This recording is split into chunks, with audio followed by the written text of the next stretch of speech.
Let me start with saying that the best news I have is that my talk will be a short one, but that's because actually throughout the last year, from a patient perspective, not much happened in that area, and I'll try to explain why is that. The idea behind the directive was to address a couple of common issues in different countries. The idea was to address basically the limited access to cross-border healthcare outside of emergency cases. It was aimed to solve the problem of waiting lists, to enable access to high-quality care abroad when it is unavailable in the country of affiliation. But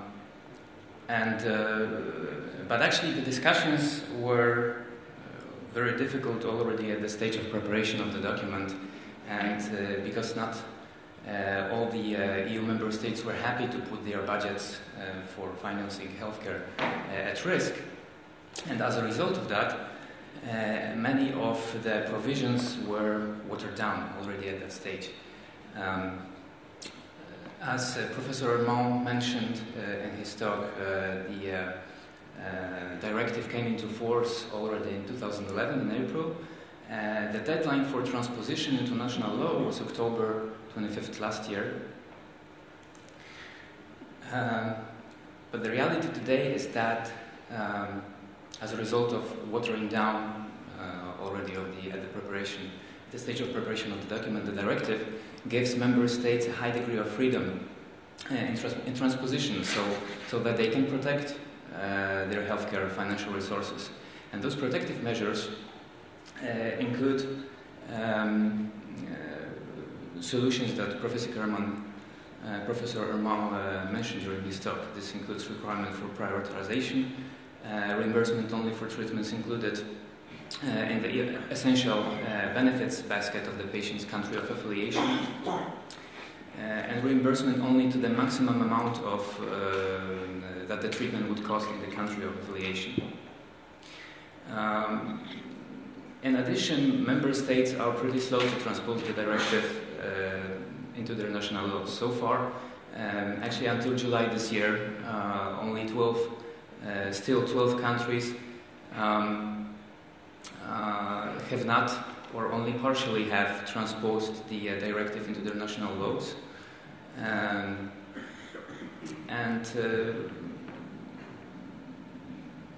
In addition to those protective measures clearly offered by the directive, individual countries aim to even enhance them to some extent in a way. And I'll give a couple of examples. For example, the first one is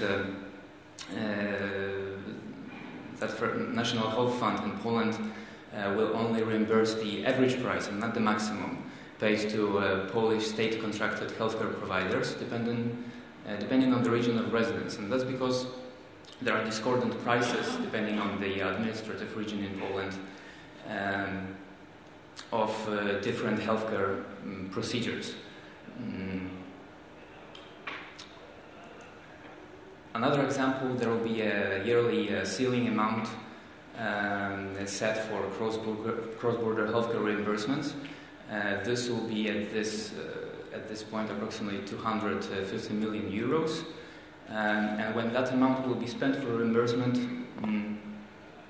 to patients availing of the cross-border healthcare, the reimbursements will be suspended until the following year.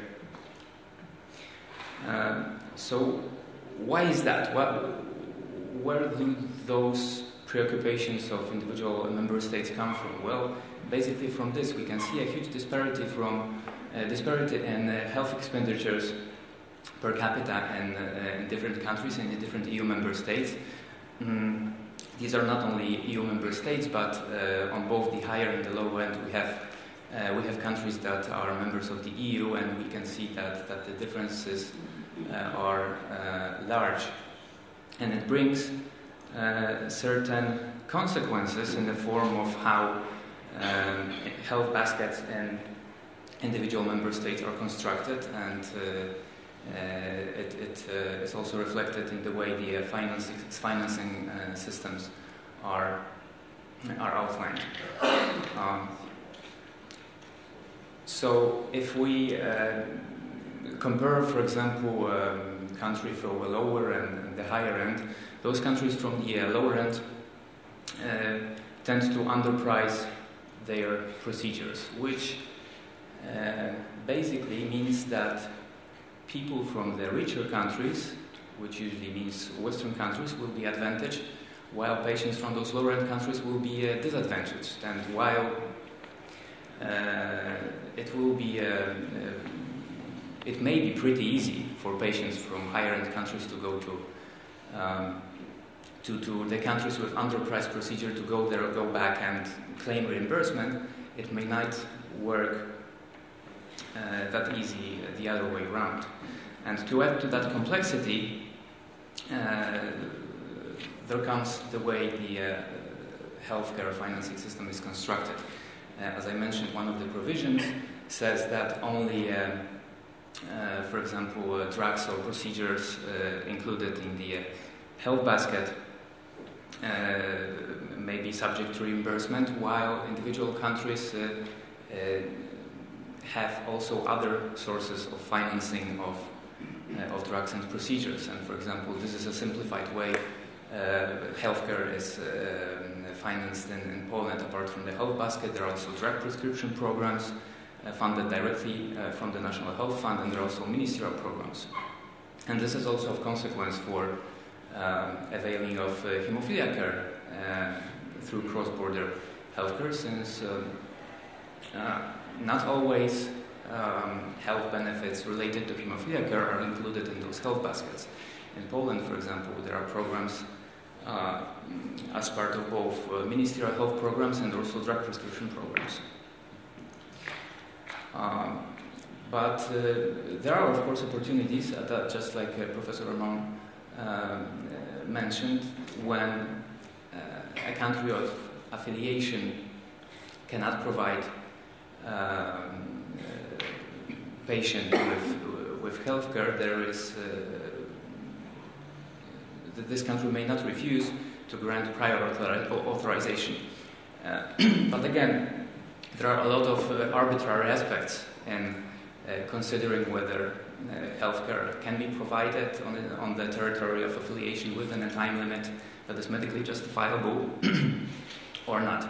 But it still is an opportunity.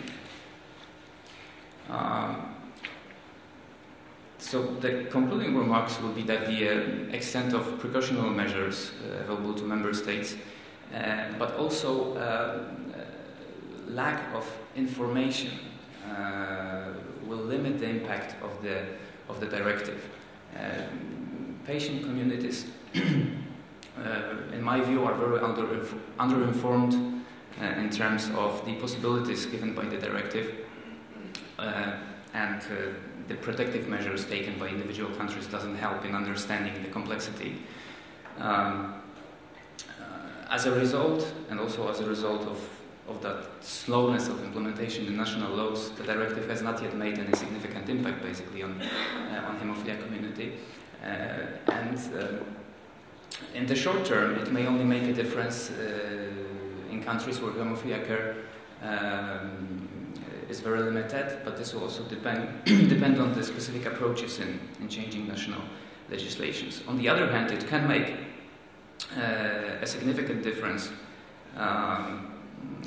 in the long term, considering the directive support for European reference networks. And I think the most important concluding remark is that the impact the directive will eventually have in general on patients' community in Europe will largely depend on the degree to which patients are empowered to understand the legislation and benefit from it.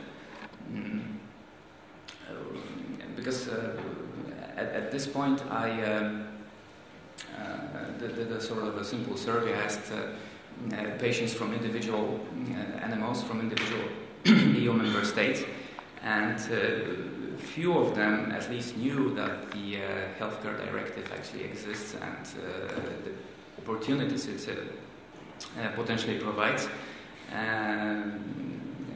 But even if they knew, they didn't know anyone who actually tried avail of those possibilities. So there is a huge amount of work. Even in, also on a separate note, even in countries where, I know it's a bit of a pessimistic tone I took in that talk, but to make it maybe a little more positive, I'll say on a separate note that even though if those countries that actually have not yet transposed the directive into national law, it doesn't mean those patients can't use cross-border healthcare. Everyone can go take the treatment, go back and claim the reimbursement, but it may mean that they will have to go through a court to claim their dues, basically. That's what now happens in Poland. And currently, as I mentioned, the directive, Poland is one of those countries where the directive has not yet been transposed into the national law, and as a result, there is now a number around, there's more than 80 court cases for reimbursement of claims made by patients. And that's only because when patients refer to their departments of National Health Fund for reimbursement, they were told that until the transposition is complete, they cannot offer any reimbursement because there are no legal solutions for this kind of procedure. So, of course, so still, it can be,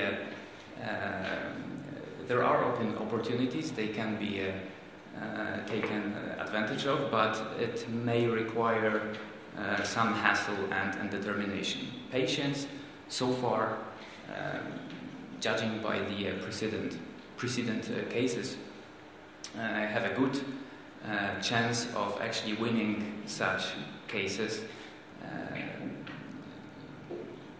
but still it takes a lot of effort. So in any case, it will take a lot of work to improve the information flow, and it will require a lot of work from the individual national patient organizations to empower their patients, make them aware of the paths of taking advantage of the cross-border healthcare and availing of it.